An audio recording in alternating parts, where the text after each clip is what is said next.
uma onda de falsos pregadores que estão se afastando do verdadeiro evangelho para pregar um falso evangelho que massageia o ego, que promete bens materiais e sucesso nessa terra, mas pouco fala do reino de Deus. Pregadores como David Leonardo, André Fernandes e entre outros estão pregando um evangelho sem renúncia e usam de desculpa que as suas mensagens são para trazer esperança. Mas quando olho para as Escrituras, vejo que a nossa esperança deve estar em Jesus Cristo e não nas coisas dessa terra. Deve estar no dia do Senhor e não nessa vida passageira. É por isso que o centro dos 4 evangelhos e da mensagem de Jesus Cristo era o reino de Deus, é o reino de Deus. O centro das cartas de Paulo é a ressurreição de Cristo. Ambos estão focados em tirar os nossos olhos das coisas passageiras e colocar os nossos olhos nas coisas eternas, em Deus. Já esses pregadores estão levando muitas pessoas a colocar os seus olhos em bens materiais.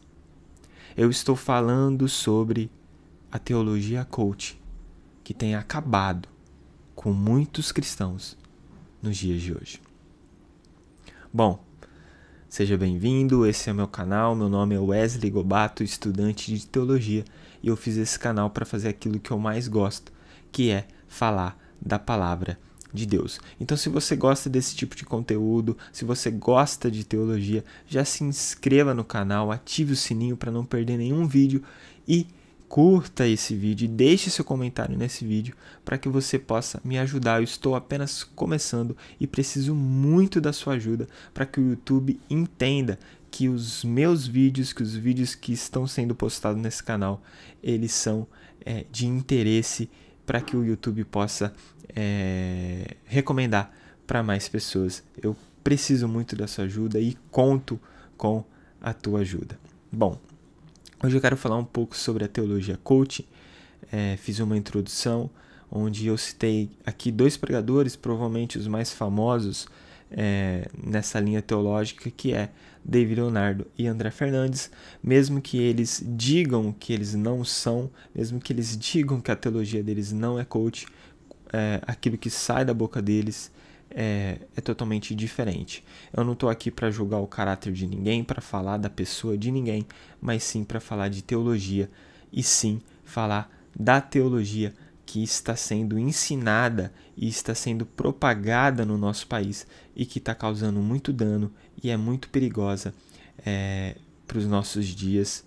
E essas 2 vozes, David Leonardo e André Fernandes, são pessoas que estão propagando esse tipo de teologia e que está causando muito dano em muitas pessoas.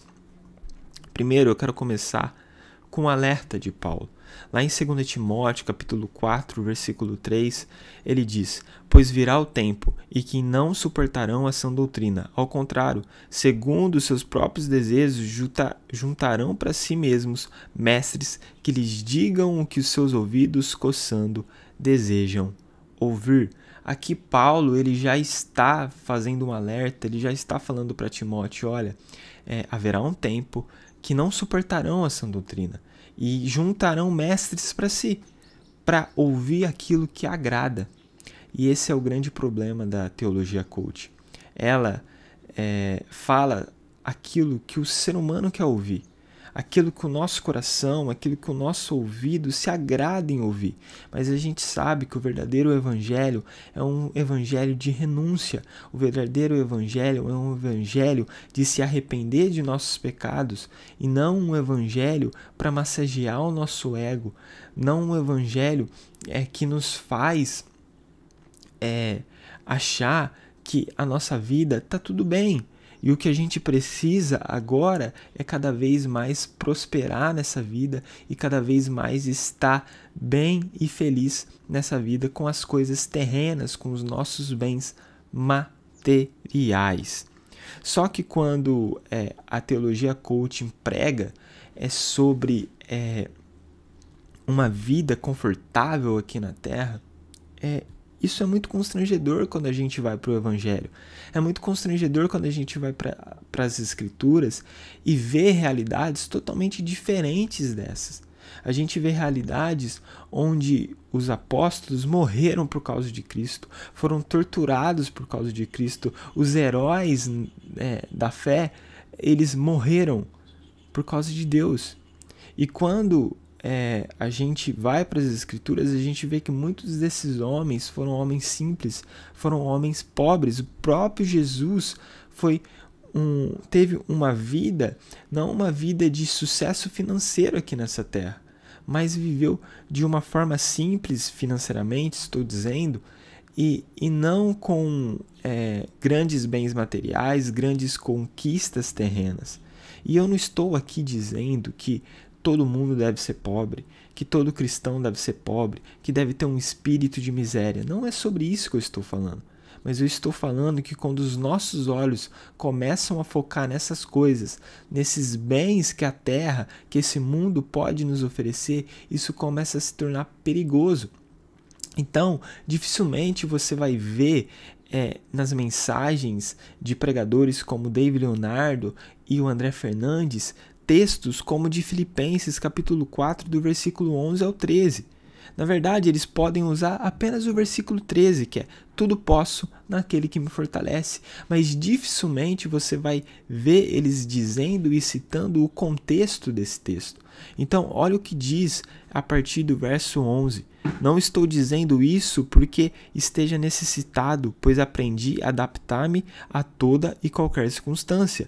Sei o que é passar necessidade e sei o que é ter fartura. Aprendi o segredo de viver contente em toda e qualquer situação. Seja bem alimentado, seja com fome, tendo muito ou passando a necessidade. Tudo posso naquele que me fortalece. O que Paulo está dizendo aqui é que independente da circunstância, independente da situação, ele aprendeu a estar contente em toda circunstância. E por quê? Porque a esperança dele, a felicidade dele não está em bens materiais, não está nas coisas terrenas, mas está em Cristo, está em Jesus. Então agora a gente vai ver aqui um trecho do vídeo do Dave, onde ele fala sobre sonhos. E eu vou te falar uma parada que você vai ficar feliz. Se prepare para celebrar. Irmão, Deus nunca vai deixar que você veja, sonhe algo que Ele não possa dar para você. Então significa que se Deus deixou você ver, deixou você tocar, deixou você sentir, deixou você abraçar, deixou você experimentar, é porque Ele tem o poder de dar nas suas mãos muito além daquilo que você pode pensar ou imaginar. Deus é um Deus irresponsável, Ele não coloca sonhos que Ele não tem a condição de patrocinar na sua vida. Então se prepare, meu lindo, para tudo aquilo que Deus colocar na frente dos seus olhos e ser da vontade dEle para você. No nome de Jesus, você vai viver. Veja só, esse tipo de conteúdo, esse tipo de vídeo é como se a gente estivesse dizendo para Deus, olha, não seja feita a tua vontade, mas seja feita a minha vontade. Isso é muito perigoso. Porque não, Deus, ele está interessado em fazer as coisas na nossa vida que vão conforme a vontade dele. E onde nós encontramos a vontade de Deus? Na palavra, nas Escrituras. Aqui a gente encontra qual é a vontade de Deus para a nossa vida. Qual é a vontade de Deus para a nossa vida? É renúncia. É que a gente pregue o Evangelho, que a gente anuncie o Evangelho não apenas com a nossa boca, mas com a nossa vida. Então, a gente não pode apenas falar do Evangelho, mas a gente precisa viver o Evangelho. E o que é viver o Evangelho? É renunciar. É renunciar aos nossos pecados, é renunciar a desejos que vão contra a vontade de Deus, que vão contra aquilo que o propósito de Deus para a minha vida. Deus tem bênçãos, tem milagres para nós, mas esse não deve ser o foco da nossa fé, porque a esperança nossa não está nisso. Olha só o que o André Fernandes vai dizer no evento que teve no final do ano, na virada do ano, que foi transmitido pelo SBT. Olha só o que ele diz: será o melhor ano da sua vida. Será o melhor ano das nossas vidas. Eu te pergunto, com que certeza ele está dizendo isso? Ah, mas você pode dizer, ele não quis dizer em sentido terreno, ele não quis, mas ele disse.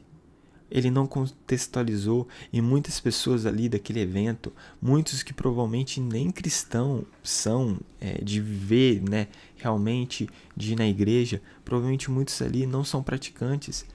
Você acha que essas pessoas vão entender essa frase como? De que esse vai ser o melhor ano da minha vida, seja no sentido profissional, financeiro. Poucos ali vão interpretar essa frase como algo espiritual. E se a gente colocar a nossa esperança nessas coisas, a gente vai se frustrar. A gente vai se decepcionar. Por que você acha que existem muitos hoje desigrejados? Porque você acha que existem muitos que estão apostatando a sua fé? Estão vivendo a apostasia? Porque eles estão totalmente decepcionados, machucados. Recentemente, o primeiro vídeo aqui desse canal foi falando sobre o pastorzão. Nítido caso de apostasia. Por quê? Porque ele recebeu um falso evangelho. Um evangelho que prometia para ele tranquilidade, que prometia para ele felicidade, que Jesus iria fazer ele feliz aqui nessa terra. Mas esse Jesus disse: no mundo tereis de aflições. Como que a gente acha que a gente vai viver uma vida totalmente confortável aqui nessa terra se o Senhor que a gente serve foi crucificado? Mas ele nos deixou uma esperança. E o grande problema que eu tenho é exatamente com essa falsa esperança. Com essa falsa esperança. Porque eu não tenho problema com uma palavra de encorajamento, eu não tenho problema com uma palavra que nos traz algum tipo de conforto em um momento específico da nossa vida, que a gente está passando por dor, que a gente está passando por dificuldade. A gente até espera que as pessoas cheguem a nós e nos conforte com palavras quando estamos passando com momentos de dor. Mas o meu problema é com a falsa esperança. Se fosse apenas palavras de encorajamento, se fossem apenas palavras para fortalecer a fé de alguém, estaria tudo bem, esse vídeo nem existiria. Mas o grande problema é que é sobre uma falsa esperança, onde coloca os nossos olhos nessa terra. Quando você ouve uma frase que diz: esse vai ser o melhor ano da sua vida, e coisas começam a acontecer, isso pode acabar enfraquecendo a sua fé. Pessoas podem apostatar da sua fé. Se eu levasse, por exemplo, para o coração que esse seria o melhor ano da minha vida no sentido terreno, nos 2 primeiros meses eu já estaria totalmente decepcionado com Deus. Por quê? Porque é uma falsa esperança. Uma falsa esperança que estão nos dando para as coisas nessa terra. No primeiro mês, perdi meu emprego. Estou sofrendo com um problema de saúde.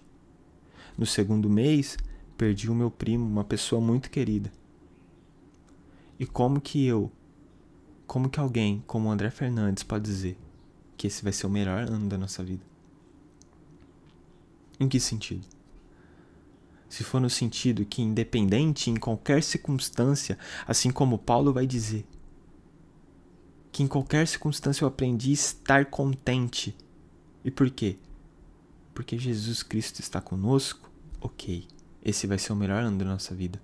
Porque Jesus prometeu que estaria ao nosso lado até a consumação dos séculos. Agora, se for no sentido que grandes coisas vai acontecer no nosso país, que a política vai mudar, que a economia vai mudar, que eu vou ter uma casa, o carro do ano. Desculpa. Nesse sentido, ele está totalmente errado. E a gente está errado em pensar que a nossa esperança está nessa terra. Então, o meu problema é com a falsa esperança que está sendo apresentado para nós. Lá em Tito, capítulo 2, versículo 13, diz assim: enquanto aguardamos a bendita esperança, o glorioso retorno de nosso grande Deus e Salvador, Jesus Cristo. Essa é a nossa esperança.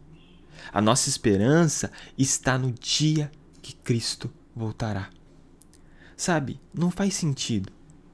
Não faria sentido o Evangelho se a gente deve ter uma esperança com as coisas dessa terra, que as coisas aqui vai ficar tudo bem e que a gente precisa entender que eu preciso sim ter o carro do ano, a casa do ano, porque se eu não tiver, minha vida não faz sentido. Se fosse isso, o Evangelho não ia fazer sentido. Porque o Evangelho é o escape para esse mundo dominado pelo pecado, cheio de dor, sofrimento, tristeza e falsa esperança. O Evangelho não faz sentido quando os nossos olhos estão nessa terra. Por que o Evangelho faz sentido? É porque a gente sabe que essa vida é uma vida de dor, de pecado, uma vida de sofrimento, de tristeza. Mas o Evangelho faz sentido porque ele nos dá a esperança que um dia Jesus voltará com a plenitude de seu reino e botará um fim em toda a maldade, injustiça, crueldade, dor, sofrimento, tristeza e choro. É essa esperança que temos, a esperança em Cristo Jesus, que um dia vamos viver com Ele por toda eternidade. É essa esperança do cristão. É essa esperança. Não faz sentido ter uma esperança com as coisas dessa terra. E eu não estou falando, novamente, eu não estou falando que a gente tem que achar que a nossa vida tem que ser miserável, que a gente então vai largar tudo, chutar o balde. Não, a gente vai continuar trabalhando, continuar buscando crescer profissionalmente, a gente vai continuar vivendo a nossa vida, a gente vai continuar tendo o nosso papel cristão na política, votar no candidato que mais vai conforme as escrituras. Isso é tudo um papel cristão. Só que quando a decepção vem, quando a tristeza vem, quando a perda vem, quando o choro vem, quando o sofrimento vem, a gente tem que lembrar da nossa esperança. O meu problema com pessoas que pregam o evangelho coach, como o David Leonardo e o André Fernandes, é que estão dando falsa esperança. Falsa esperança. Uma esperança que está fundamentada não em Jesus Cristo, mas nessa terra e nas coisas dessa terra. Eu vou te dar a chave para que isso mude na sua vida, não. Não é assim que funciona o Evangelho. A gente vai orar, muitas vezes Deus vai intervir porque Ele é gracioso e misericordioso. Ele vai te curar, Ele vai te abençoar. Mas em outras vezes você vai orar e vai parecer que Deus nem está te ouvindo. Assim como Paulo pediu para tirar dele o espinho na carne. E a resposta foi não. E é nesse momento que a gente tem que entender que se isso está acontecendo na minha vida, se eu tenho fé e mesmo assim Deus deixou isso permitiu que isso aconteça, permitiu que eu esteja nessa situação, entender que é a vontade dele e voltar os nossos olhos para a esperança que é em Cristo Jesus, que independente se eu estou enfermo, independente se eu não estou bem financeiramente, independente se eu perdi alguém, o importante é a promessa que Ele estaria conosco todos os dias até a consumação dos séculos. Tito, ele tem um contexto, ele tem versículos anteriores. Então, sim, a nossa esperança é no glorioso dia do retorno do nosso grande Deus e Salvador Jesus Cristo. Com certeza, essa é a nossa esperança.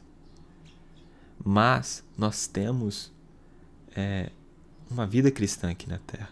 E essa vida cristã, a partir do versículo 11, diz assim: porquanto a graça de Deus se manifestou salvadora para todas as pessoas, ela nos orienta a renunciar à impiedade e às paixões mundanas e a viver de maneira sensata, justa e piedosa nesta presente era, enquanto aguardamos a bendita esperança, o glorioso retorno de nosso grande Deus e Salvador Jesus Cristo. Ele que se entregou a si mesmo por nós, para nos remir de toda maldade e purificar para si um povo todo seu, consagrado às boas obras. Ela nos orienta a renunciar à impiedade e às paixões mundanas e a viver de maneira sensata. Onde você vai encontrar isso? Nas pregações coaches. Então, vamos deixar de ser enganado por esse evangelho que está causando um dano na nossa igreja. E se você é uma pessoa que não está sendo enganado por esse evangelho, mas tem pessoas à sua volta que está, por amor a elas, chegue nelas e apresente o verdadeiro evangelho e diga: o evangelho que você está vivendo, o evangelho que você está aceitando na sua vida, que você gosta e deseja ouvir, é um falso evangelho, com uma falsa esperança. E apresente para ela a verdadeira esperança que temos em Cristo Jesus. Porque no evangelho coach, você não vai encontrar renúncia e nem transformação. Você só vai encontrar falando sobre uma esperança aqui nessa terra. E talvez pessoas como David Leonardo e André Fernandes nunca leram livros como Chega de Regras. Um livro que vai falar exatamente sobre uma falsa esperança que temos nesse mundo, mas que os nossos olhos têm que estar no Evangelho. Você que nunca leu, lê esse livro para entender qual é o Evangelho que nós seguimos, qual é o verdadeiro Evangelho. Talvez pessoas como o David Leonardo e o André Fernandes e seus seguidores nunca viram um livro sobre a perseguição, a insanidade de Deus, de Nick Hipke, que vai falar sobre um cenário de perseguição contra a igreja e contra os cristãos. É muito fácil pregar o evangelho coach no Brasil. Imagina numa realidade onde você está perseguido pela fé em Cristo Jesus, onde você pode ser morto por acreditar em Jesus. Vocês que acham que esse tipo de conteúdo não é o conteúdo útil, leia o livro Falsos Profetas, onde você vai identificar quem são os falsos profetas, quem são os falsos mestres da nossa realidade, os falsos mestres que Paulo está alertando ali para Timóteo. Então, leia o livro do Fábio Coelho, Falsos Profetas. É um livro muito bom para que a gente identifique pessoas que estão, infelizmente, levando um falso evangelho. Eu admirava o David Leonardo, o André Fernandes, eu conheci o começo do ministério deles. Mas, infelizmente, eles se perderam e começaram a falar aquilo que agrada o público deles. E abandonaram o verdadeiro evangelho. E pessoas que pregam o evangelho coach ou que ouvem o evangelho coach, acima de tudo, precisa começar a ler as escrituras. A ler qual é o verdadeiro evangelho. E não apenas olhar com a sua ótica, porque muitos leem a Bíblia com a sua própria ótica, mas ler com a ótica de o que o autor está querendo dizer nesse texto. Parar de pegar texto isolado para aplicar na sua cosmovisão, que é o que esses teólogos, que esses pregadores do evangelho coach faz. Isolam um texto para dizer: olha aqui, é isso que Deus tem para você, é isso que Deus quer fazer na sua vida. Ele quer realizar os seus sonhos, tudo aquilo que você vê, tudo aquilo que você toca, tudo aquilo que você abraça, Ele vai realizar. O vídeo do Dave tem um contexto, e ele fala sobre aquilo que é a vontade de Deus, só que ele identifica que os sonhos que são da vontade de Deus são sonhos grandes, e os nossos sonhos, os sonhos carnais, são sonhos pequenos. E aqui é mais um erro que ele comete. Existem muitos homens que tiveram sonhos grandiosos e que cometeram as piores desgraças dessa vida. Pessoas dessas como Adolf Hitler. Então não deixe se enganar. Você quer saber qual é a vontade de Deus? Quais são os sonhos de Deus para a sua vida? Busque Ele. Leia a palavra dele. Não com a sua ótica, mas com a ótica de Deus. E assim, você vai entender qual é a vontade de Deus para a sua vida. Agradeço você que chegou até aqui. Se você gostou desse conteúdo, curta o vídeo, compartilhe, comente e muito obrigado. Fique na paz e até na próxima.